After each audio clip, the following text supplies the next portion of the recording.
जागरण जोश आप सभी प्रतियोगी परीक्षार्थियों के लिए 14 मई से 17 मई 2016 के मध्य घटित विभिन्न परीक्षोपयोगी घटनाओं में से 8 महत्वपूर्ण घटनाओं को प्रस्तुत कर रहा है। ये घटनाएं परीक्षा में पूछे जाने वाले करंट अफेयर्स के प्रश्नों की तैयारी के दृष्टिकोण से महत्वपूर्ण हैं। Current affairs headlines. महिला तीरंदाज दीपिका कुमारी, बोम्बाल्या देवी एवं लक्ष्मी रानी माझी वर्ष 2016 के रियो ओलंपिक्स हेतु चयनित। भारत के सबसे उम्रदराज टेस्ट क्रिकेटर दीपक शोधन का निधन। अलास्का में आयोजित रेड फ्लैग वायुसेना अभ्यास संपन्न। प्रधानमंत्री उज्ज्वला योजना 3 राज्यों गुजरात, मध्य प्रदेश और राजस्थान हेतु प्रारंभ की गई। भारतीय महिला टीम ने 18वीं एशियन टीम स्क्वैश चैंपियनशिप में रजत पदक जीता। जस्टिस नवीन सिन्हा ने राजस्थान हाईकोर्ट के मुख्य न्यायाधीश के रूप में शपथ ली। दक्षिण कोरिया की लेखिका हान कांग उपन्यास द वेजिटेरियन के लिए मैन बुकर पुरस्कार से सम्मानित। लघु फिल्म बेटी सियाटल इंटरनेशनल फिल्म फेस्टिवल हेतु चयनित। पश्चिम बंगाल विधानसभा चुनावों में ऑल इंडिया तृणमूल कांग्रेस यानी टीएमसी को 2/3 बहुमत। टैक्सी सेवा प्रदाता कंपनी ओला ने सफाई कर्मचारियों के लाभ हेतु केंद्र सरकार के साथ एक एमओयू पर हस्ताक्षर किए। असम विधानसभा चुनाव के नतीजे में बीजेपी ने इतिहास रचा। पैराडाइम एवं कोर डायग्नोस्टिक्स इंडिया ने पीसीडीएक्स ट्यूमर प्रोफाइलिंग समझौता पर हस्ताक्षर किए। भारतीय मूल की अमेरिकी नागरिक डीन रूपा अय्यर उत्कृष्ट शिक्षण के लिए distinguished leadership in teaching excellence award से सम्मानित। मालदीव ने ईरान से अपने राजनयिक संबंध खत्म किए। केंद्र सरकार ने बंधुआ मजदूर पुनर्वास योजना 2016 को केंद्रीय क्षेत्रीय योजना में परिवर्तित किया। करंट अफेयर्स विस्तार से। महिला तीरंदाज दीपिका कुमारी, बोम्बाल्या देवी एवं लक्ष्मी रानी माझी वर्ष 2016 के रियो ओलंपिक्स हेतु चयनित। भारतीय 3 सदस्यीय महिला टीम के रूप में दीपिका कुमारी, बोम्बाल्या देवी एवं लक्ष्मी रानी माझी को 16 मई 2016 को चयनित किया गया। यह महिला टीम अगस्त 2016 को हो रहे रियो ओलंपिक खेलों के एकल स्पर्धाओं एवं टीम स्पर्धाओं में भाग लेंगी। इसके अतिरिक्त पुरुष वर्ग में जयंता तालुकदार, अतानु दास, मंगल सिंह चंपिया को रियो ओलंपिक के लिए चयनित किया गया। भारत के सबसे उम्रदराज टेस्ट क्रिकेटर दीपक शोधन का निधन। भारत के सबसे उम्रदराज टेस्ट क्रिकेटर दीपक शोधन का 87 वर्ष की उम्र में 16 मई 2016 को अहमदाबाद में निधन हो गया। वह फेफड़े के कैंसर से पीड़ित थे। शोधन ने भारत के लिए वर्ष 1952 और 1953 में 3 टेस्ट मैच खेले और 60.33 के औसत से 181 रन बनाए। इसमें एक शतक भी शामिल है। वह अपने करियर के पहले टेस्ट की पहली पारी में शतक लगाने वाले पहले भारतीय बल्लेबाज थे। अलास्का में आयोजित रेड फ्लैग वायुसेना अभ्यास संपन्न। भारतीय वायुसेना एवं अमेरिकी वायुसेना के बीच अलास्का में आयोजित रेड फ्लैग वायुसेना अभ्यास 13 मई 2016 को संपन्न हो गया। इस अभ्यास का आरंभ 28 अप्रैल 2016 को हुआ, जिसमें भारतीय वायुसेना यानी आईएएफ, अमेरिकी वायुसेना यूएसएएफ एवं अमेरिकी नेवी यूएसएन ने भाग लिया। भारतीय वायुसेना के 170 से अधिक अधिकारियों ने इस अभ्यास में भाग लिया। प्रधानमंत्री उज्ज्वला योजना 3 राज्यों गुजरात, मध्य प्रदेश और राजस्थान हेतु प्रारंभ की गई। प्रधानमंत्री उज्ज्वला योजना 15 मई 2016 को 3 राज्यों गुजरात, मध्य प्रदेश और राजस्थान के लिए आरंभ की गई। इस योजना के तहत आगामी 3 महीनों में 5 करोड़ बीपीएल महिलाओं को एलपीजी कनेक्शन दिए जाएंगे। इस योजना का उद्देश्य महात्मा गांधी की 150वीं जयंती के समय तक देश की 5 करोड़ महिलाओं को धुएं के संकट से उबारना और इससे होने वाले स्वास्थ्य संबंधी समस्याओं से निजात दिलाना है। भारतीय महिला टीम ने 18वीं एशियन टीम स्क्वैश चैंपियनशिप में रजत पदक जीता। भारतीय महिला स्क्वैश टीम ने 15 मई 2016 को 18वें एशियन टीम स्क्वैश चैंपियनशिप मुकाबले में रजत पदक जीता। ताइपेई में खेले गए फाइनल मुकाबले में भारतीय टीम को मलेशियन टीम से 0-2 से हार का सामना करना पड़ा। इसके साथ ही मलेशियन टीम द्वारा 9वीं बार एशियन टीम स्क्वॉश चैंपियनशिप का खिताब जीता गया। जस्टिस नवीन सिन्हा ने राजस्थान हाईकोर्ट के मुख्य न्यायाधीश के रूप में शपथ ली। जस्टिस नवीन सिन्हा ने 14 मई 2016 को राजस्थान हाईकोर्ट के 34वें मुख्य न्यायाधीश के रूप में शपथ ली।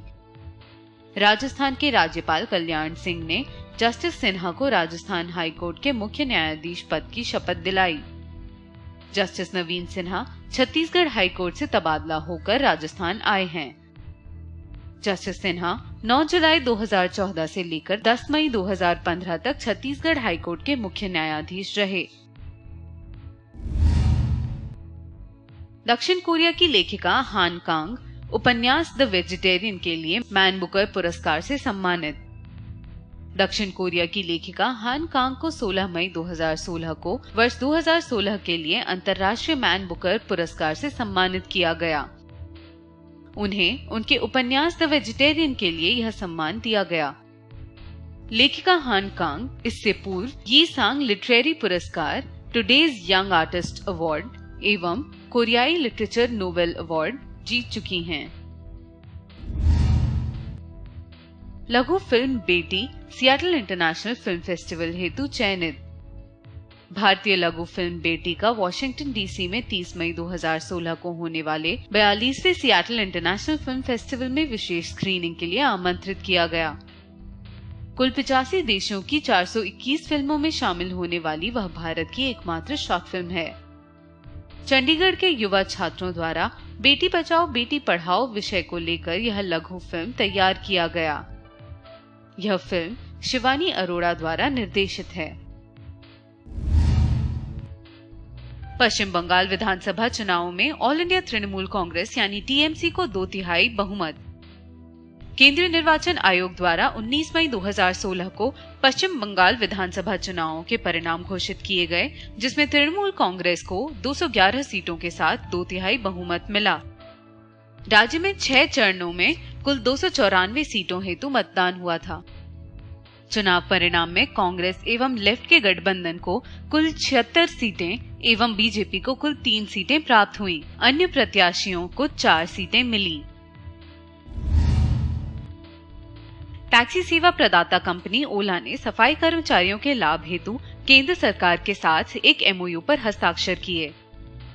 ओला एवं केंद्र सरकार के साथ हुए एमओयू का मुख्य उद्देश्य सफाई कर्मचारी एवं मैला ढोने वालों के लिए उद्यमिता, कौशल विकास, प्रशिक्षण और आत्मरक्षा पाठ्यक्रम का समर्थन करके स्थायी ढांचे का निर्माण करना है। इस गठजोड़ से भविष्य में ड्राइवर उद्यमिता को बढ़ावा मिलेगा और रोजगार के अधिक अवसर पैदा होंगे।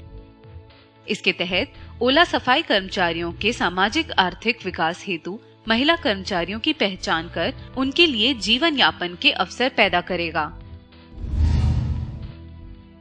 असम विधानसभा चुनाव के नतीजे में बीजेपी ने इतिहास रचा। केंद्रीय निर्वाचन आयोग ने 19 मई 2016 को असम विधानसभा चुनाव के नतीजे घोषित किए।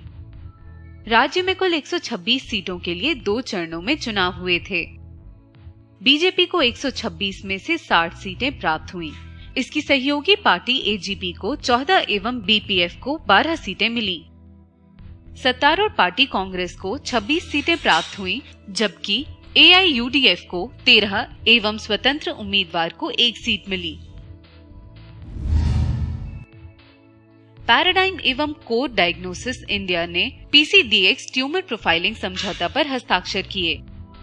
मॉलिक्यूलर इंफॉर्मेशन कंपनी पैराडाइम ने भारत में मरीजों को अपनी कैंसर प्रोफाइलिंग सेवा पीसीडीएक्स प्रदान करने हेतु कोर डायग्नोस्टिक्स के साथ 18 मई 2016 को एक समझौते पर हस्ताक्षर किए।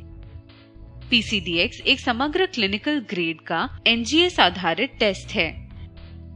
कोर डायग्नोस्टिक्स रोग के स्तरीकरण और थेरेपी चयन के लिए नई पीढ़ी के डायग्नोस्टिक्स पर केंद्रित एक क्लिनिकल लेबोरेटरी है।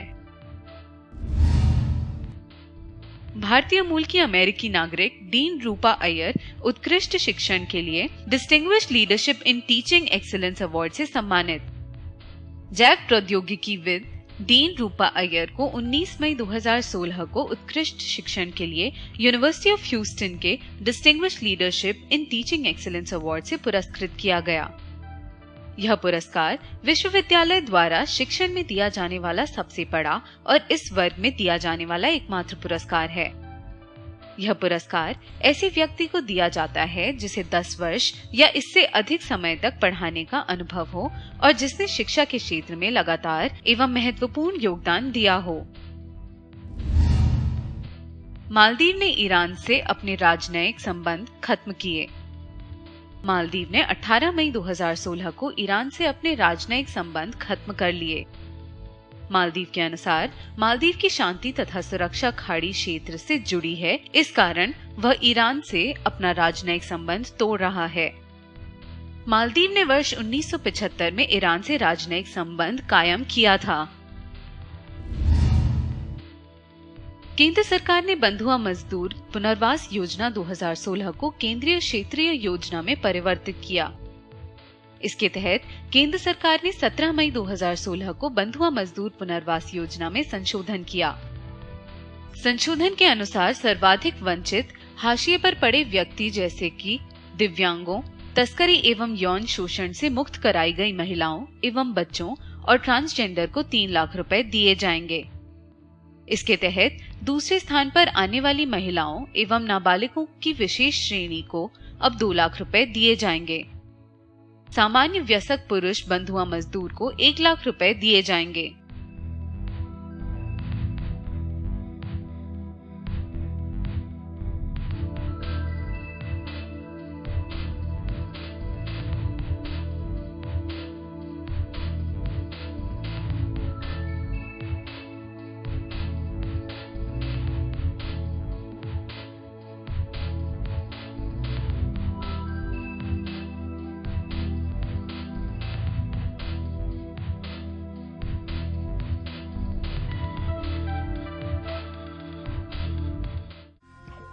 करंट अफेयर्स के बारे में अधिक जानकारी के लिए लॉग ऑन करें जागरणजोश.com।